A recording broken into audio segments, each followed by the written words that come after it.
அத்தியாயம் 31. அது ஒரு பழைய இடிந்த வீடு. ஒரே தூசியும் குப்பையும் நிரம்பி வழிந்தது. அங்கே ஒரு பெண்ணின் அழுகுரல் அந்த இடம் எங்கும் எதிரொலித்தது. அண்ண, ஐயோ, அவரை விட்டுருங்க அண்ண, உங்க கால்ல விழுந்து கெஞ்சி கேக்குற, அவரை விட்டுருங்க அண்ண. ஒரு கல்லூரி பெண், எப்படியும் 18 வயதுதான் இருக்கும் அந்த பெண்ணுக்கு. முடி களைந்து முன்னே முகத்தை மறைத்திருக்க, முகத்தில் அடித்துக்கொண்டு அழுதாள் பெண் அவள். சற்று தள்ளி ஒருவன் வெறும் ஜட்டியுடன் தலைகீழாக தொங்கவிடப்பட்டிருந்தான். அவன் உடலில் பல இடங்களில் தோல் கிழிந்து ரத்தம் சொட்டு சொட்டாக முகத்தில் பட்டு கீழே விழுந்தது. அவரை அடிக்காதீங்க அண்ணா, ஐயோ, அவரை வெற்றுங்க. அந்த பருவ பெண் பதறி அழுதாள். இதையெல்லாம் ஏதோ ஒரு 6 மணி சன் டிவி சீரியல் போல டீயில் வறுக்கியை தொட்டு தின்றபடி ஒரு ஓரத்தில் மரநாற்காலி ஒன்று போட்டு ரசித்து கொண்டிருந்தான் குரு. அடடா, என்ன டேஸ்ட்! ஏண்டா முருகா, டீ பாய் கடையில தானே வாங்கின? இல்லன, இது இங்க பக்கத்துல ஒரு பெட்டி கடையில வாங்கின. அந்த முருகன் என்றவன் மிகவும் பவ்யமாய் முன்னே வந்து சொன்னான். குரு ஸ்லோ மோஷனில் அவனை நிமிர்ந்து பார்த்தபடி, இங்க வாராசா என்று அழைத்தான். ஆஹா, அண்ணன் ஏதோ வெகுமதி தரப்போறாரு என்று அவனும் வேகமாய் குரு முன்னே வந்து நின்றான். கொஞ்சம் குனிராசா, அப்பதானே குடுக்க வசதியா இருக்கும் என்று சிரித்தபடி சொன்னான் குரு. என்று குனிந்தவன், குடுங்கண்ண என்று கையை நீட்டினான். குரு அவன் கன்னத்தில் ஓங்கிவிட்ட அறையில் அவனுக்கு தலையை சுற்றி பட்டாம்பூச்சி பறப்பது போலவே இருந்தது. ஏண்டா கபோதி, கண்ட இடத்துல ஏதாவது வாங்கி கொடுத்து எவனாவது எனக்கு அதுல விஷத்தை கலந்து என்னை போட்டு தள்ள பாக்குறீங்க, அப்படித்தானே? ஏற்கனவே ஐயா எனக்கு எம்எல்ஏ பதவி தரப்போறாருன்னு இந்த சிட்டில பாதி பேர் என் மேல கொலை வெறியில சுத்துறானுங்க. எப்படா சான்ஸ் கிடைக்கும் என்ன போடலான்னு வெறியில இருக்கானுங்க. அதுக்கு நீயே ரூட் போட்டு கொடுப்ப போல, கசுமாலம். ஐயோ, கார்த்திக் பாவம், அவரை விடுங்க. காதலன் அடிவாங்குவது பொறுக்க முடியாமல் கத்தினாள் காதலி. ஐயைய, என்னடா இது, சும்மா நை நைன என காதை சுண்டு விரல் கொண்டு துடைத்து கொண்டவன் கோபமாய் காசி பக்கம் திரும்பினான். ஏண்டா காசி, என்னடா அந்த பொண்ணு 18 வருஷம் 20 வருஷம் பாசங்காட்டி வளர்த்த பெத்தவங்கள இந்த மாதிரி கண்ட நாய பார்த்தது மறந்துடுறாளுங்க. அப்படி என்னத்தை காட்டிட அவள்களை மயக்கிறானுங்க? குரு டீயை அருந்தியபடி கேட்டான். காசி தாடியை சொரிந்து கொண்டான். இதுக்கு பேருதான் மாப்பிள காதலாம், அதுவும் தெய்வீக காதலாம். பாரா, இந்த பன்னாட முகத்தெல்லாம் பார்த்ததும் தெய்வீக காதல் பொத்துக்கிட்டு ஊத்துமோ?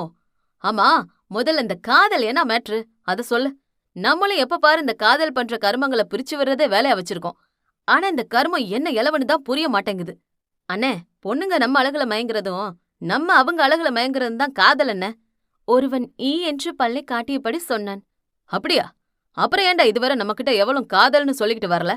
குரு டீ கிளாஸை கீழே வைத்தபடி கேட்டான். அண்ணே, அதுக்கெல்லாம் பர்சனாலிட்டி வேணும்னே. தானாய் வாயை கொடுத்து வாங்கிக் கொண்டான் அவன். ஹே, நீங்க வா. குரு அழைத்தான். அவன் பயந்து கொண்டே வந்தான். அப்ப என்ன பர்சனாலிட்டி இல்லாத பனாடன்னு சொல்ற? ஐயோ, இல்லனா. அவன் மறுத்தான். ஓங்கி விட்டான் ஒரு உதை. அவன் பறந்து கொண்டு போய் கீழே விழுந்தான். ஆமா, உனக்கு முதல் ஆள் இருக்கா? கீழே விழுந்தவனிடம் கேட்டான். அவன் 32 பல்லையும் காட்டி சிரித்தபடி சொன்னான். இருக்குன, காலேஜ் படிக்குது. காலேஜ் ஆண்ட வெயிட் பண்ணும், நான் போய் பிக்கப் பண்ணிட்டு வருவேன். அடே, என்ன கருமண்டாது, இந்த நாய்க்கெல்லாம் ஒருத்தி செட் ஆயிருக்கா? என் முகரே ஒருத்தி கூடவா பிடிக்கல? காசி சிரித்து கொண்டான். அதுக்கு கொஞ்சம் முகத்தை சிரிச்ச மாதிரி வைக்கணும். எப்ப பார்த்தாலும் ஏதோ அணுகுண்ட முழுங்குனவ மாதிரியே வச்சிருந்தா எப்படி பாப்பாளுக? அண்ணே, இந்த லவ்லாம் சும்மா வேஸ்ட்னே. இங்க லவ்னா ஒன்னு கிஸ் அடிக்கிறது, மேட்ரு பண்றது, வண்டியில உரசிக்கிட்டு போறது, தியேட்டர்ல கார்னர் சீட்டை போட்டு மஜா பண்றது, ரீசார்ஜ் பண்றது. கடைசில எல்லாம் முடிஞ்சு எங்க வீட்டுல இதுக்கு ஒத்துக்க மாட்டாங்கன்னு அவனுங்களே பிரிஞ்சு போயிடுவானுங்க. ஒருவன் மூக்கில் எதையோ இழுத்தபடி சற்று போதையாய் மொத்தமும் சொல்லி முடித்தான். அடடா, இதுதான்டா என் புள்ள, சும்மா நச்சுன்னு சொன்னா பாரு. சொல்ல சொன்னா செஞ்சுட்டு வருவான். ஒரு வார்த்தைனாலும் திரு வார்த்தை. சும்மா இரு குரு, இங்க உண்மை காதல இல்லைன்னு சொல்லுவியா? காசி முந்திக் கொண்டு கேட்டான். ஆமா, இல்லதான். எவ அப்ப உண்மையா லவ் பண்றான்? உண்மை காதல்னா என்ன தெரியுமா? அந்த பொண்ணோ பையனோ லவ்வுக்கோசம் உயிரே விடணும். எதையுமே எதிர்பார்க்காம வரணும். அழக பார்க்காம, நிறத்தை பார்க்காம, அந்தஸ்து பார்க்காம நம்ம மனசுக்கோசம் ஒருத்தி வரானா, அதான் லவ். இதெல்லாம் எப்போ அழிஞ்சு போச்சு. இதோ இப்படி நேரம் இப்படி அழுதுட்டு இருக்காளே, இதுங்க ரெண்டு உண்மையா லவ் பண்ணுதுங்க நான் நினைக்கிறேன். இப்படி உருகி உருகி அழுறாளே, உண்மையாதான் லவ் பண்ணுவா? காசி அடித்து சொன்னான். இப்ப பாரு என கையில் ஒரு பெரிய கத்தியை எடுத்துக்கொண்டு வேகமாக அவர்கள் அருகே சென்றான். ஹே பொண்ணே, இங்க பாரு, இவனுக்கும் எனக்கும் எந்த சம்மந்தமும் இல்ல. இனிமே நாங்க பார்க்க மாட்டோம், லவ் பண்ண மாட்டோம், உரசிக்கிட்டு சுத்த மாட்டோம், மகாபலிபுரம் போக மாட்டோம்னு இந்த பத்திரத்துல எழுதியிருக்கு. உயிர் மேல ஆசை இருந்தா 2 பேரும் கையெழுத்து போட்டு பொட்டு போல வீட்டுக்கு போங்க, எனக்கு நேரம் இல்ல. தலையை சிலுப்பியபடி சொன்னான் குரு. என்ன மிரட்டுறீங்களா? அதெல்லாம் போட மாட்டோம். எங்க காதல் தெய்வீக காதல். ஏன் அவள் முடிக்கவில்லை. அதற்குள் குரு கையில் இருந்த அந்த 3 அடி கத்தி அவள் காதலன் வயிற்றில் இறங்கியது. அவள் கண்கள் பயத்தில் அப்பட்டமாக விரிய அதிர்ந்து போய் பார்த்தாள். ஏ குரு, காசி கத்தி கொண்டு ஓடி வந்தான். இப்ப கையெழுத்து போடுறியா இல்ல அடுத்த கத்திய உன் கழுத்துல இறக்கவா? கத்தியை காட்டியபடி கேட்டான் குரு. அவள் காதலன் உயிருக்கு போராடும் நிலையில் காதலை தங்கள் காதல் கொடியை நிலைநாட்டுவாள் என்று எதிர்பார்த்தான்.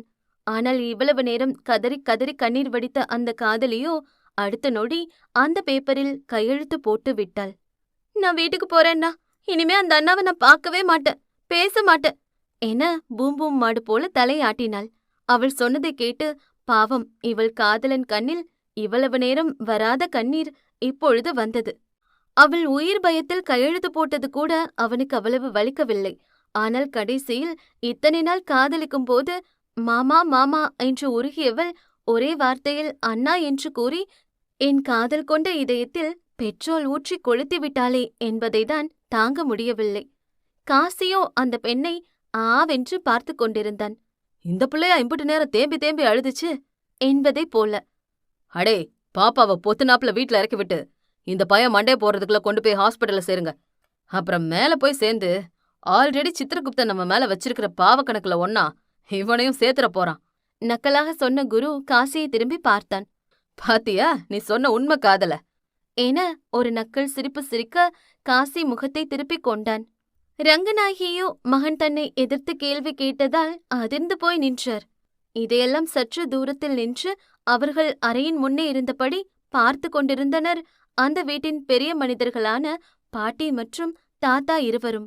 நல்ல, நீ சொல்லும்போது நான் நம்பல, ஆனா இப்ப நம்புறேன்.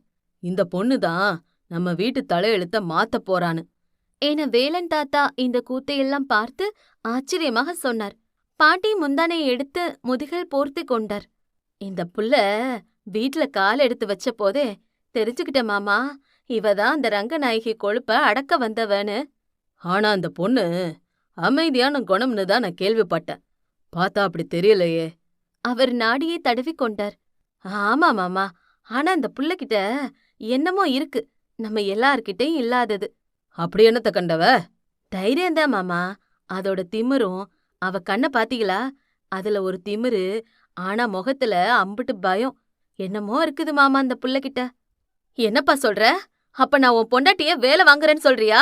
வந்து ஒரு நாள்ல இவ உனக்கு மதுரை போட்டாளா? ஐயையோ, ஊர் உலகத்துல இப்படி ஒரு விஷயம் நடக்குமா? இம்புட்டு 4 பேத்த ஆத்தா என்ன எதிர்த்து ஒரு வார்த்தை பேசாதவ இன்னைக்கு வந்தவளுக்காக எதிர்த்து நிக்கிறானே. ரங்கநாயகி அவர் நடிப்பை தொடங்கினார். நாட் பேட் என எண்ணிக்கொண்டாள் வது. ஆனா அதுக்காக உனக்கு ஆஸ்கார் எல்லாம் கொடுக்க முடியுமா சொத்த? சாரி அத்த, இந்தா இப்ப பாரு என் ஆட்டம் என்பதைப் போல வது வேகமாக எழுந்து அவர்கள் அருகே சென்றாள். ஐயோ அத்த, எப்படி பெரிய வார்த்தை பேசிப்புட்டீங்க? நான் எதுக்கு தவறுக்கு மந்திர போட போறேன்? நான் ஏ ஃபார் ஆப்பிள்னு படிக்கிறதுக்கு முன்னாடி ஏ ஃபார் அம்மானு தான் படிச்சேன். தாயினும் சிறந்த கோவிலும் இல்லை, தந்தை சொல்மிக்க மந்திரம் இல்லையத்த. அப்படி இருக்கும்போது உங்களை போய் ஐயோ அபச்சாரத்த. நீங்க எனக்கு அத்தை இல்ல, அம்மா. அதுவும் வெறும் அம்மா மட்டும் இல்ல, தெய்வம், அத்தை தெய்வம் என்று கன்னத்தில் போட்டு கொண்டாள். அடங்கொக்கா மக்கா, என்னமா நடிக்கிறா? சுமதி வாயை பிளந்து கொண்டாள். என்னங்க நீங்க, ஏன் வெளியே போய் சாமி கும்பிடணும்? இதோ நம்ம தெய்வம் இங்கதானே நிக்குது. இதை விடவா ஒரு தெய்வம் வெளியே இருந்துட போது? இவங்க நம்ம குலசாமி, இவங்கள எதிர்த்து பேசலாமா? தப்பு தப்பு, கணத்துல போட்டுக்கோங்க. எப்போ கல்யாணம்னு சொன்னாங்களோ அப்போ இருந்து உங்களதான் அத்த சாமியா கும்பிடுறேன். இங்க பாருங்க, என் போன் வால்பேப்பர்ல கூட உங்க போட்டோவை தான் வச்சிருக்கேன் என எடுத்து காட்டினாள். இதென்ன அதிசயம்? மருமக போன்ல மாமியார் வால்பேப்பர் என அனைவரும் அருகே வந்து உற்று பார்த்தனர். அதில் ரங்கநாயகி மேக்கப் இல்லாமல் விடியல் காலையில் தலையை சொரிந்தபடி கொட்டாவி விட்ட போட்டோ இருந்தது. அட கருமத்த, என்ன இப்படி இருக்க ரங்கநாயகி என அவள் தோழிகள் எல்லாம் ஆவென்று பார்த்தனர். ஆனந்தியும் வைதேகியும் வாயை பொத்திக் கொண்டு சிரித்தனர். பயப்பில்ல, ரங்கநாயகி காலையில பல்லு விளக்கும் போது உண்மை உருவத்தை பார்த்து பிடிச்சு போல. அது அப்படியே விட முடியுமா? ஓடி போய் அவ போன்ல ஜூம் பண்ணி ஒரு போட்டோவை எடுத்து வச்சுக்கிட்டவ இப்ப சோஃபால உட்கார்ந்திருந்த அந்த சமயத்துல அத வால்பேப்பரா மாத்தி வச்சுட்டா. எப்பொழுதும் ரங்கநாயகிய மேக்கப் போட்டு மட்டுமே எல்லாரும் பாத்திருப்பாங்க. இந்த மேக்கப் இல்லாத போட்டோவை பார்த்து எல்லாரும் அவரை மேலும் கீழும் வினோதமா பார்த்தாங்க. அவமானமா போயிடுச்சு ரங்கநாயகிக்கு. பாத்தீங்களாமா, உங்க மேல எவ்ளோ மரியாதை இருந்தா, பாசம் இருந்தா, உங்க போட்டோவை வால்பேப்பரா வச்சிருப்பா. அவள போய் தப்பா சொல்றீங்களே, என்னம்மா நீங்க? உங்ககிட்ட நான் அதை எதிர்பார்க்கவே இல்ல. என்ன செய்வீங்களோ, இன்னைக்கு 2 பேரை வேலைக்கு வைங்க.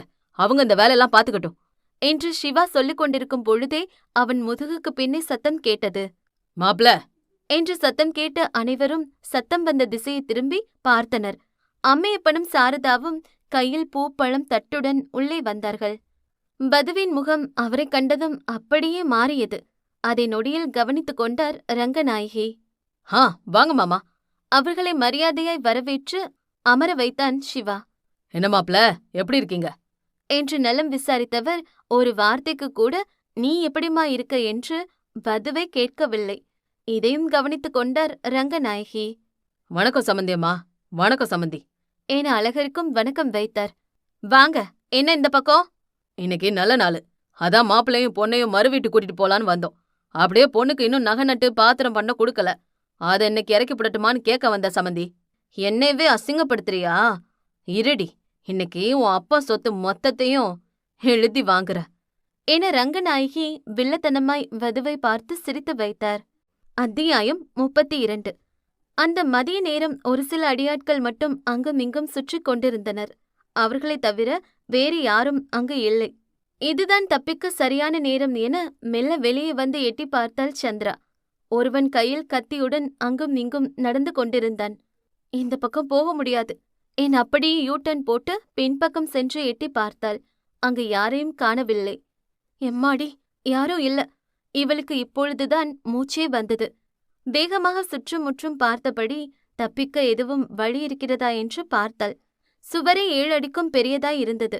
நிச்சயம் இதை தாண்டி குதிக்க இவள் ஹாலிவுட் ஹீரோயின் அல்ல, பயந்த ஹீரோயின். என்ன பண்ணலாம் என யோசித்தாள். அப்பொழுது தூரத்தில் ஒரு ஏணி ஒன்று இருந்தது.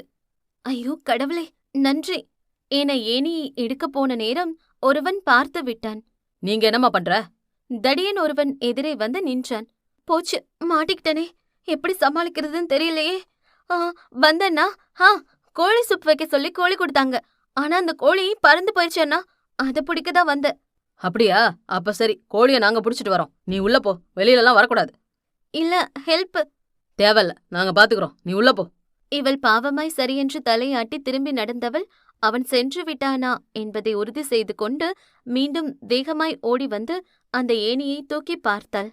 மூங்கில் போல சற்று கனமான ஏணிதான், தூக்க முடியவில்லை அவளால்.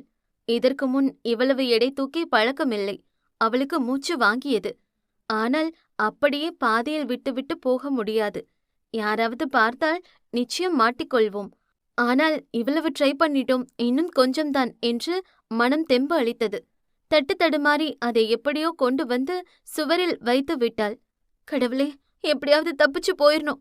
பெரிய கும்பிடு ஒன்றை போட்டுவிட்டு அந்த ஏணியில் ஏறி சுவரின் உச்சிக்கு வந்து விட்டாள். ஐயோ, பாதிக்கரை தாண்டிட்டோம். இன்னும் பாதிதான். உன்னால முடியும் சந்திரா. இந்த பாவிங்க கிட்ட நிச்சயம் உன்னால இருக்க முடியாது. தப்பிச்சே ஆகணும் என்று வேகமாக அந்த பக்கம் குதிக்கலாம் என்று திரும்பியவள் முகம் அப்படியே மாறிப்போனது. அவள் முகத்தில் அப்பட்டமாய் பயம் தெரிந்தது. அந்த பக்கம் சுவரின் கீழ் இருந்த சாலையில் ஒரு ஜீப் ஒன்றில் ஏறி அமர்ந்து வட்டவட்டமாய் புகைவிட்டபடி இவளைத்தான் பார்த்து கொண்டிருந்தான் குரு. கை கால்கள் எல்லாம் நடுங்க ஆரம்பித்து விட்டது சந்திராவுக்கு. பயம், அவ்வளவு பயம் அவள் முகத்தில். என்னம்மா பொண்ணு, எவ்ளோ நேரம் நீ எஸ்கேப் ஆக போறத பார்த்து காத்துன்னு இருக்கோம். என்னம்மா நீ இவ்ளோ லேட்டா வர? சும்மா வெயிலு சுள்ளுன்னு போடுது. பெட்டெக்ஸ் எல்லாம் சூட்ல எரியுது. சரி, லேட் பண்ணாம குதி. நான் அது வரைக்கும் லைவா எஸ்கேப் சீனை பார்த்ததே இல்ல. அட குதி. காசி சற்று தள்ளி நின்று இவளை பாவமாய் பார்த்து கொண்டிருந்தான். இவள் எப்பொழுது தப்பிக்க அங்குமிங்கும் ஆராய்ந்து கொண்டிருந்தாலோ அப்பொழுதே இவர்களுக்கு தகவல் வந்து விட்டது. இவளை யாரும் கவனிக்கவில்லை என்று இவள் எண்ணிக்கொண்டாள். ஆனால் அங்கிருந்த அனைவரும் இவளை மட்டும்தான் கவனித்துக் கொண்டிருந்தார்கள் என்பதை இவள் கவனிக்க மறந்து போனாள். எப்படியும் இவள் இந்த பக்கம்தான் தப்பித்து வரவேண்டும் என சரியாக யூகித்து வண்டியை கொண்டு வந்து நிறுத்தி 1/4 மணி நேரமாய் காத்திருந்தார்கள் இந்த பக்கம். பாவம், பேதைக்கு இது எதுவும் தெரியவில்லை. அடே, பாப்பாக்கு இம்பிட்டு தூரம் எஸ்கேப் ஆக தெரிஞ்சோம் கீழே இறங்க தெரியல போல. போய் உதவி பண்ணுங்கடா அம்முனிக்கே. அப்பதானே நம்ம கண்ணு முன்னாடி எப்படி தப்பிச்சு போறான்னு தெரியும். நக்கலாக சொன்னான் குரு. இவள் எச்சில் விழுங்கிக் கொண்டாள்.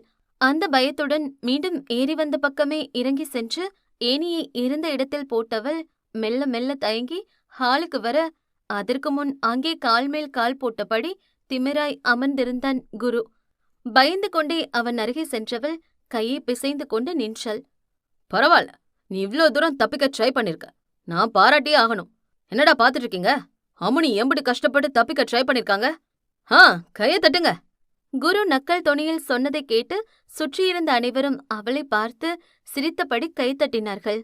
ஆனா இப்படி தப்பிக்க ட்ரை பண்ண உன்ன சும்மா விட்டா அது அவ்வளோ நல்லா இருக்காதே.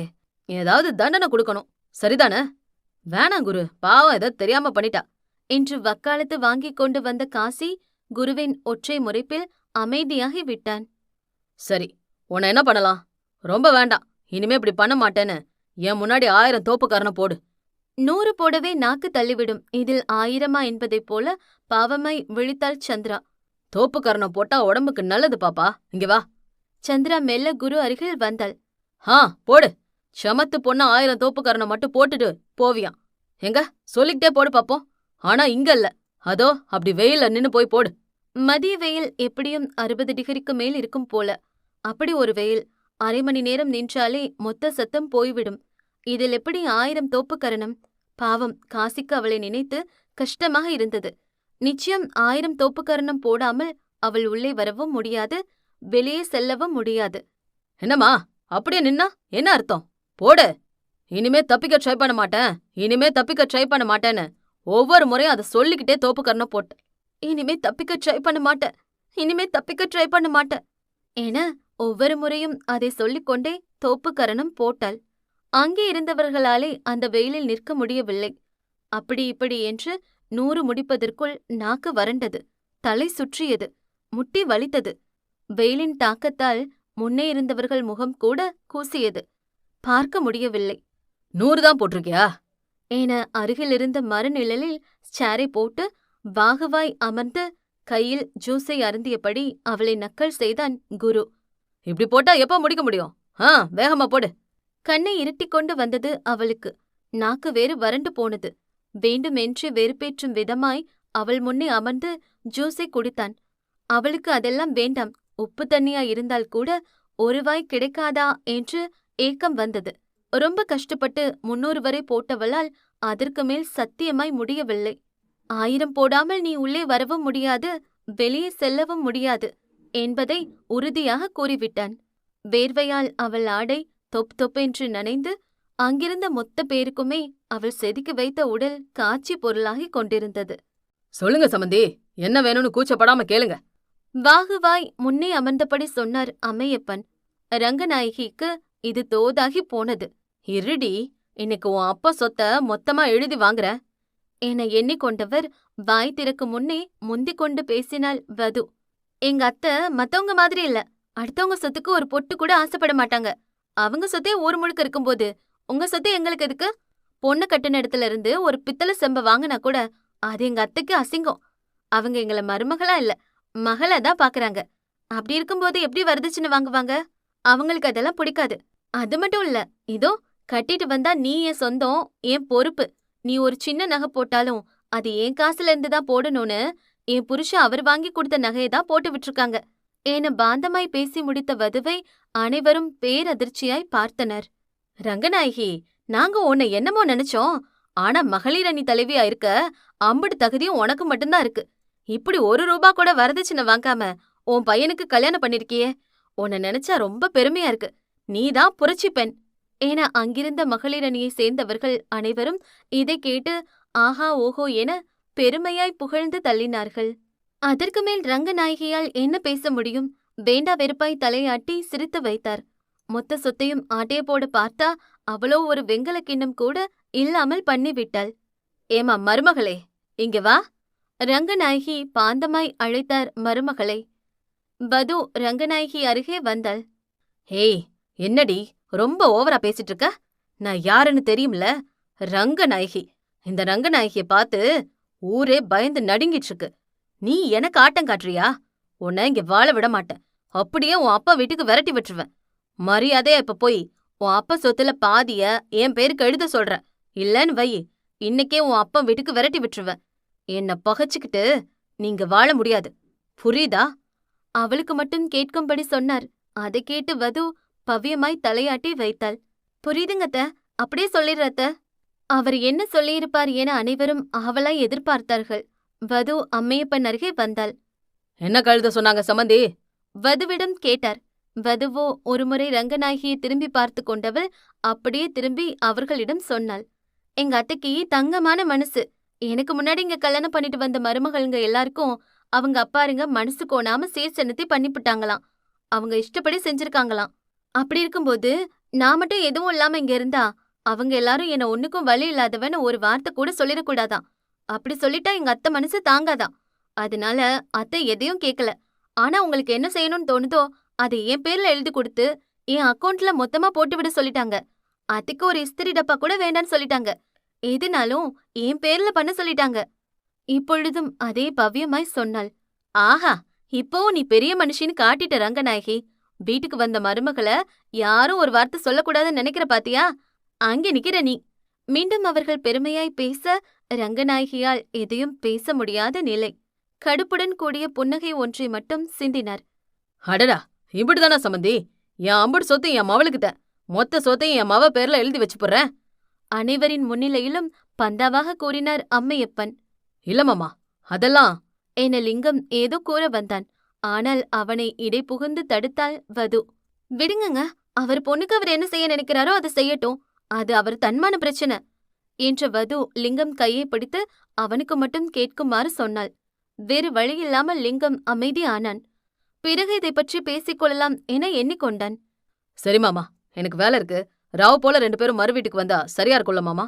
வேட்டையை ஒரு கையால் மடக்கி பிடித்தபடி கேட்டான் லிங்கம். சரியா இருக்கும் மாப்ள. நீங்க சொன்னாப்ல வந்துருங்க. நாங்க ஏற்பாடெல்லாம் பண்ணி வச்சிரோம். ரங்கநாயகியால் இப்பொழுது எதுவும் பேச முடியாத நிலை. உனக்கு இருக்குடி, உன்னை சும்மா விட மாட்டேன். என்ன மீறி நீ இந்த வீட்ல வாழ்ந்துருவியான்னு பாக்குற. வன்மத்துடன் சொல்லிக் கொண்டார் ரங்கநாயகி. அட போங்க மாமியாரே, நானே எப்போ இங்கிருந்து எஸ்கேப் ஆகலான் தான் வெயிட்டிங்ல இருக்கேன். இதுல இவக பிளான் போட்டுதான் விரட்டு போறாகலாம். சும்மா காமெடி பண்ணிக்கிட்டு என்பதைப் போல வது முகத்தை பாவமாய் வைத்துக்கொண்டு ரங்கநாயகி பக்கம் பார்த்தாள். அத்தங்க, டீ போட்டு வரட்டுமாங்க? வது ரங்கநாயகி அருகே சென்று பவ்யமாய் கேட்டு வைத்தாள். ஹேய்! ரங்கநாயகியோ அவளை முறைத்தார். ஐயோ, ரொம்ப சூடா இருக்கீங்க. நான் நல்லா சில்லுன்னு மோர் கொண்டு வரேனுங்க. வது இழுத்து பேசிவிட்டு கிச்சன் பக்கம் சென்றாள். சாரதா மகளின் மாற்றம் கண்டு கணவன் காதில் உடனே ஓதினார். ஏனுங்க, நம்ம புள்ள எம்புட்டு ரவுடித்தனமா இருந்தாலும் கல்யாணம் பண்ண உடனே பவ்யமா மாறிப்போச்சு பாத்தீங்களா? பெரியவங்களுக்கு எம்புட்டு மரியாதை, எம்புட்டு பணிவு. நான் தான் சொன்னேன்ல, கல்யாணமானா பொட்ட பிள்ளைங்க பொட்டி பாம்பா புருஷனுக்கு அடங்கி போயிருவாங்கன்னு. வதுவின் நடத்தைகள் எல்லாம் அப்படித்தான் இருந்தது. ஆனால் அவருக்கு மட்டும் அது சரியாக படவில்லை. பிறவி குணம் அவ்வளவு எளிதில் மாறிவிடுமா? புலி பதுங்குவது பாயத்தான், இவள் பதுங்குவதும் அதுக்குத்தானா? அத்தியாயம் 33.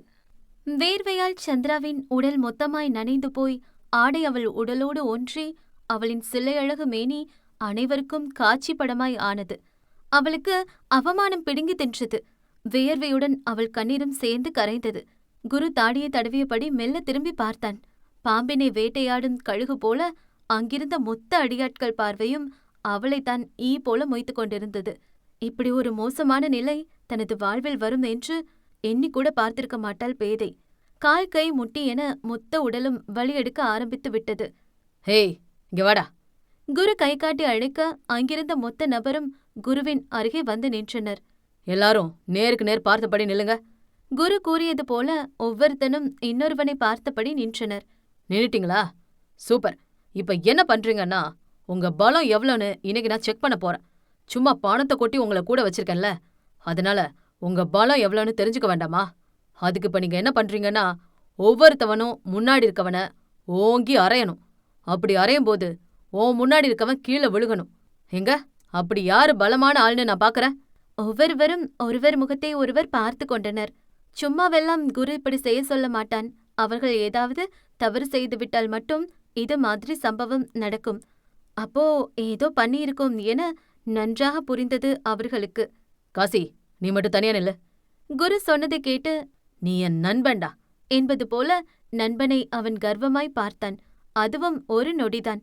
அடுத்த நொடியே அதை தவிடு பொடியாக்கினான். மச்சி, உன்னை யாரும் அடிக்கக்கூடாது. அதனால நீயே உனக்கு வலிக்கிற மாதிரி அடிச்சுக்கோ என்றான் சிறு சிரிப்புடன். அதைக் கண்டு காசி இவனை கோபமாய் ஒரு லுக் விட்டான்.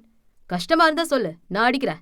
ஐயோ போது சாமி, நீ அடிச்ச அந்த பக்கம் கண்ணம் அந்த பக்கம் போயிடும். நான் கொஞ்ச நாளைக்கு உயிரோட இருக்க ஆசைப்படுறேன், அதனால நானே அடிச்சுக்கிறேன் என்று கும்பிடு ஒன்றை போட்டுவிட்டு அவனை ஓங்கி அறைந்து கொண்டான். அதேபோல்தான் அங்கிருந்த அனைவரும் ஒருவருக்கொருவர் மாறி மாறி அறைந்து கொண்டனர். ஒவ்வொருவரும் அடித்தடியில் கன்னம் பண்ணு மாதிரி வீங்கி போனது. அப்படி அடி வாங்கிய போதும் அவர்கள் கண்கள் மீண்டும் சந்திரா பக்கம் சென்றது. அதையும் கண்டு கொண்டான் குரு. பரவாயில்ல, ஆனா எனக்கு இது திருப்தியா இல்ல. அதனால இப்ப என்ன பண்ணுங்க, இங்க இருந்து மெரினா பீச்சுக்கு ஓடி போய் ஒரு பிடி மண் அள்ளிட்டு வருவீங்களாம். யாரு முதல்ல போய் தொட்டுட்டு வருவாங்களோ அவங்களுக்கு ஒரு சிறப்பு பரிசு இருக்கு. என்னடா அது என்பதைப் போல ஒருவர் முகம் ஒருவர் பார்த்து கொண்டனர். இங்கிருந்து 20 கிலோமீட்டருக்கும் அதிகம் மெரினா செல்ல. அதிலும் இந்த வெயிலில் எப்படி ஓடுவது? ஐயோ என்றானது அனைவருக்கும். என்ன செலங்களா, போறீங்களா இல்லையா? துப்பாக்கி எடுத்து லோட் செய்தபடி கேட்டான் குரு. இதோ இதோ இதோ போறானா என அடுத்து அங்கு நிற்காது அனைவரும் ஓட்டம் எடுத்தார்கள். ஷபா, நல்ல வெயில், பாவம் எப்படி ஓடிட்டு வர போறாங்களோ தெரியல என்றபடி காசி குருவின் அருகே அமர வந்தான். என்ன காசி, நீ போல? குரு, நான் உன் உயிர் நண்பன்டா, நானுமா போனோம்? அதுவும் சரிதான், நீ என் நண்பன், அதனால நீ அவ்வளவு தூரம் போக வேண்டாம். மெரினா ரோட்டுக்கு கொஞ்சம் முன்னாடி ஒரு ரோடு இருக்கும்ல, அங்கே போயிட்டு வா. பெரிய மனதுடன் சொல்ல காசி குருவை முறைத்து பார்த்தான். இப்பவே கிளம்புனா மெரினா பீச், இல்லைன்னா செங்கோட்டை போக வேண்டியிருக்கும். ஐயோ சாமி, நானும் போறேன் என காசியும் கிளம்பிவிட இப்பொழுது குருவை தவிர அங்கு யாரும் இல்லை. அப்படி இப்படி என்று இன்னொருவரை உக்கி போட்டு விட்டாள் சந்திரா. அதற்கு மேல் அவளால் முடியவில்லை. அப்படியே தொப்பென்று கீழே விழுந்தாள். மதியம் போட துவங்கிய உக்கி அந்தி சாயும் நேரமாகி போனது. ஏண்டா தப்பிக்க முயற்சி செய்தோம் என்ற அளவிற்கு என்ன வைத்துவிட்டான் குரு. ஆனால் குரு முகத்தில் சிறிதும் இரக்கமில்லை. மெல்ல எழுந்து அவள் அருகே சென்றான். அச்சோ, ரொம்ப டயர்டா இருக்கா? பாவம், கால் வலிக்கும்தான், வேணும்னா ரெஸ்ட் எடுத்துக்கோ. ஆனா 7 மணிக்குள்ள உக்கி போட்டு முடிச்சிரு, ஏன்னா அப்புறம் சமைக்கணும்ல. சற்றும் இரக்கமின்றி சொன்னான். சந்திரா கலங்கிய விழிகளுடன் அவனை நிமிர்ந்து பார்த்தாள். உன்னை பார்க்கவும் பாமாதான் இருக்கு. சரி, உனக்காக ஒரு ஆஃபர் தரேன். என் காலில் விழுந்து, பொண்ணுங்கன்னா ஆம்பளைங்க சொகத்தை தீக்கவும் வீட்டு வேலை செய்யவும் மட்டும்தான் லாய்க்கு. பொண்ணுங்க ஆம்பளைங்களை விட பலசாலி இல்ல. நாங்க எப்பவுமே உங்க காலுக்கு கீழே தான். நாங்க உங்களுக்கு வேலைக்கார நாய் மாதிரின்னு சொல்லி என் காலில் விழுந்து கெஞ்சிடி. இப்பவே உன்னைய மன்னிச்சு மட்டும் இல்ல, இந்த வீட்டுல இருந்தும் வெளியே விட்டுறேன். வந்ததே அவளுக்கு கோபம். நாலும் மூச்சிதான், ஆனா இப்படி காலில் விழுந்து கெஞ்சி வெளியே சொல்ற அளவுக்கு கோலல்ல. இவங்க பெண்களை விட பலசாலியா? முட்டாள். எந்த ஒரு ஆனாலும் பிரசவ வலி தாங்க முடியாது. இது அறியாதவா போல. பெண்கள்னா இவனுக்கு நாய் மாதிரியா? நாங்க வெறும் சுகத்துக்கு மட்டும்தானா? இவ்வளவு கேவலமாய் எண்ணியவன் முன் போராடி செத்தாலும் சாவலாம் தவிர அவன் காலில் விழுந்து தப்பித்து செல்வது கோழைத்தனம். மணி இப்பொழுதே 6:30 ஆகி போனது. அவளுக்கு கை காலை கூட அசைக்க முடியவில்லை. அப்படி இருக்கும்போது எப்படி சமைக்க முடியும்? இதில் ஈவு இரக்கமின்றி இன்னும் அரை மணி நேரத்திற்குள் 200 உக்கி போட்டு முடிக்க வேண்டுமாம். ராட்சசனே! அவள் இதழ் மெல்ல முணுமுணுத்துக் கொண்டது. வேறென்ன செய்ய முடியும்? கண்களிலிருந்து கண்ணீர் வடிந்து கொண்டிருக்க மெல்ல மெல்ல தடுமாறி எழுந்து நின்றாள் சந்திரா. தலை சுற்றி கொண்டு வந்தது.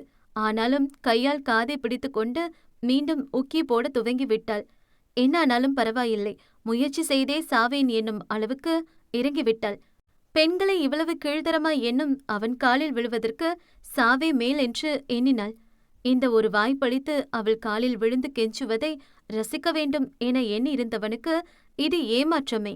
அவனுக்கு நன்றாக தெரியும், அவ்வளவு எளிதில் 1000 உக்கி யாராலும் போட்டுவிட முடியாது. அதற்கு உடலளவிலும் மனதளவிலும் உறுதி வேண்டும்.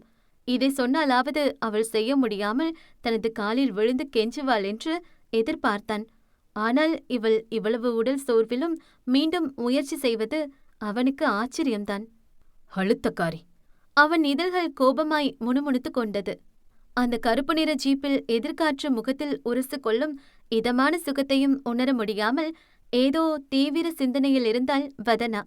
அவள் அருகே காவி வேட்டி கட்டி, வெள்ளை சட்டை, முறுக்கிய மீசை, தங்க காப்பு என மேனரிசத்துடன் வண்டியை அவ்வளவு நேர்த்தியாய் ஓட்டிக் கொண்டிருந்த சிவலிங்கம் பார்வை அடிக்கடி மனைவி மீது தழுவி சென்றது.